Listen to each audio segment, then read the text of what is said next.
By now, you've become familiar with querying individual tables of databases, such as the orders table of the Northwind database. You'll remember, however, that much of the power of relational databases stems from the fact that they can capture relations between tables. The tables are linked. For example, as we saw earlier, the orders table of the Northwind Traders database has both a column called Customer ID and one called Employee ID, columns which correspond precisely to the primary keys in the customers and employees tables, respectively. This means that, given an order, you can immediately look up the details of the relevant customer or employee in the appropriate table. Now, what if you want to incorporate such information into your query? For example, if you want to query the orders table and include for each order information about the corresponding customer from the customers table. A specific illustrative example will go a long way here.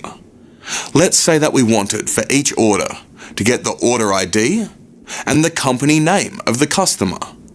The order ID lives in the orders table, while the company name lives in the customers table. SQL has a really clever way of doing this.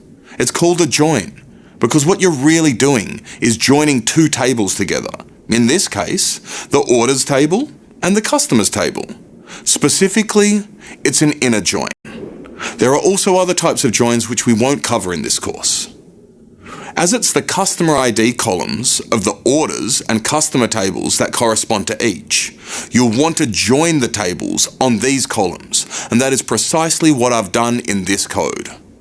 The notation of dot followed by column name is merely selecting a column of a table. The table that we are selecting from is orders inner join customers on orders.customer_id equals customers.customer_id, and I am selecting the order ID column and the company name column of this new table. I know that that's a bit to take in, but after you get your hands dirty performing some of your very own inner joins, you'll be far more comfortable with this advanced querying technique. It's your turn to query.